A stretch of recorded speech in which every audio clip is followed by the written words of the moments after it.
Assalamualaikum warahmatullahi wabarakatuh. Alhamdulillahirrahmanirrahim. Wassalatu wassalamu ala asyrafil anbiya wal mursalin wa ala alihi washabihi ajma'in, amma ba'du. Rekan-rekan sekalian yang saya banggakan, terutama dosen pengampu mata kuliah supervisi kepemimpinan pendidikan Islam yang saya hormati dan yang Allah muliakan. Insyaallah pada saat ini saya akan menyampaikan tentang artikel proyeksi pengangkatan kebutuhan kepala sekolah.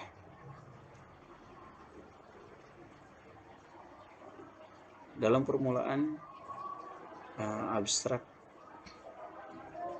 saya mencoba menggambarkan bahwa pengelolaan dalam suatu sistem pendidikan di lembaga pendidikan formal baik non formal pada dasarnya adalah sangat menentukan efektivitas dalam pencapaian tujuan pendidikan tersebut. Oleh karena itu, maka pengelola sistem pendidikan di sekolah disebut juga kepala sekolah atau bisa dengan jabatan sebagai manajer sekolah. Dia bertanggung jawab penuh terhadap keberhasilan pendidikan tersebut sesuai dengan peraturan pemerintah nomor 19 tahun 2005 tentang standar nasional pendidikan. Maka dari konsep dasar tanggung jawab tadi, jabatan kepala sekolah sudah saatnya memang dijadikan jabatan profesional, bukan jabatan politis, hingga tidak sembarang dapat menjabatnya.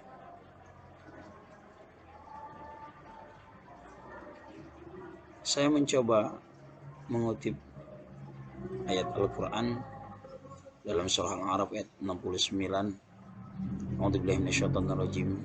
Bismillahirrahmanirrahim. Aw ajibtum an ja'akum dzikrum min rabbikum ala rajulin minkum liyunzirakum wadhkuru idh ja'alakum khulafa'a min ba'di qaumi Nuh wa zadakum fil khalqi bastata fadhkuru ala Allahi la'allakum tuflihun. Apakah kamu tidak percaya dan heran bahwa akan datang kepadamu peringatan dari Tuhanmu yang dibawa oleh seorang laki-laki di antara kamu untuk memberi peringatan kepadamu? Dan ingatlah oleh kamu sekalian di waktu Allah menjadikan kamu sebagai pengganti sesudah lenyapnya kaummu, dan Tuhan melebihkan kekuatan tubuh dan perawakanmu daripada kaum itu. Maka ingatlah akan nikmat-nikmat Allah supaya kamu mendapat keberuntungan. Dalam hal ini terdapat banyak faktor yang mempengaruhi tercapainya kualitas hasil pendidikan. Namun faktor yang utama adalah faktor manajemen sekolah. Sebab dalam manajemen sekolah, kepala sekolah mempunyai peran yang sangat penting dalam mencapai efektivitas dan efisiensi penyelenggaraan sekolah. Untuk menjamin terjadinya kualitas penyelenggaraan sekolah, pemerintah telah menetapkan standar kompetensi kepala sekolah yang diatur dalam Permendiknas nomor 13 2007. Dan program penyiapan kepala sekolah, mutu kepala sekolah diatur dalam Permendiknas nomor 28 tahun 2010. Dalam rumusan masalah, saya akan mencoba mengetengahkan masalah. Apakah kriteria yang harus dipenuhi oleh seseorang untuk dapat menjadi kepala sekolah? Kemudian bagaimanakah cara seorang memenuhi kriteria tersebut? Kemudian bagaimana menentukan dan mengangkat kepala sekolah yang profesional pada satuan pendidikan? Maka dihasilkan tujuan cara seseorang untuk memenuhi kriteria menjadi kepala sekolah di satuan pendidikan formal. Kemudian kriteria yang harus dipenuhi oleh seseorang yang dapat menjadi kepala sekolah untuk dapat menjadi kepala sekolah. Kemudian bagaimana menentukan mengangkat kepala sekolah yang profesional pada satuan pendidikan formal.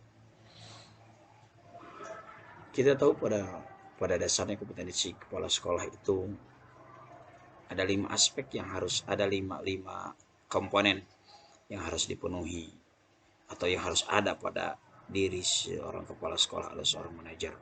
Maka kalau kelima komponen ini terpadu dalam diri seorang manajer, maka bisa dipastikan hampir 90% keberhasilan sudah di tangan. Maka yang pertama adalah kepribadian, sosok kepribadian, diri, sikap seorang kepala sekolah atau seorang manajer kepala sekolah itu, manajer pendidikan sekolah itu harus bagaimana dan bagaimana, didasarkan pada sikap sebagai seorang pendidik, bukan sikap atasan kepada bawahan. Kemudian ada kompetensi manajerial. Dari kepribadian sudah sangat bagus, kemudian dia bisa mengonsep, meramu, meracik yang tadinya tidak bersatu menjadi bersatu, dimanage, diatur sehingga bisa menghasilkan kualitas yang baik dalam pendidikan tersebut dari konsep manajerialnya itu. Kemudian ada kewirausahaan, artinya seorang kepala sekolah mempunyai pemikiran-pemikiran ke depan untuk supaya sekolah dapat berkembang secara mandiri dan tidak bergantung kepada orang lain atau kepada yang lainnya di luar pendidikan. Kemudian kompetensi supervisi adalah seorang kepala sekolah harus bisa memantau bawahannya, guru, staf, seluruh stakeholder di dalam sekolah tersebut. Dia memantau secara cermat dan tepat sehingga pelaksanaan pendidikan berjalan dengan baik. Yang kemudian yang terakhir adalah kompetensi sosial, bahwa pada dasarnya seorang kepala sekolah itu harus mempunyai jiwa sosial atau mempunyai sosial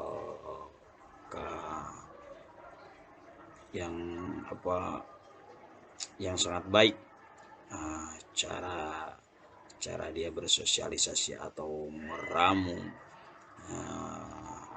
seluruh komponen yang ada dalam sekolah, baik intern maupun sifatnya ke ekstern, keluar sekolah yang berhubungan langsung dengan masyarakat. Insya Allah kelima komponen ini kalau ada dalam seorang diri kepala sekolah, manajer sekolah atau manajer-manajer yang lain, insya Allah akan pendidikan tersebut akan berjalan dengan baik, insya Allah.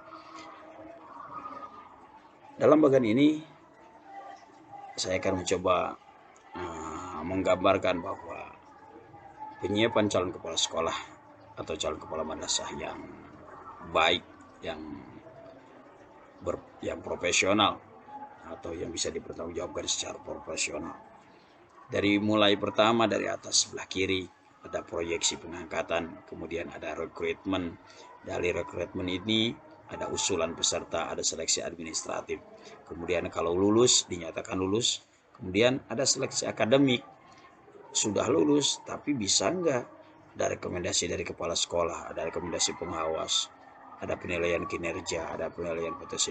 Kalau ini pun lulus, maka nanti dia tinggal menunggu diklat. Kalau sudah diklat juga dinyatakan lulus, maka akan perolehan sertifikat. Kalau diklat tidak lulus, maka diulangi lagi. Itu ya, diulangi lagi, diklat lagi.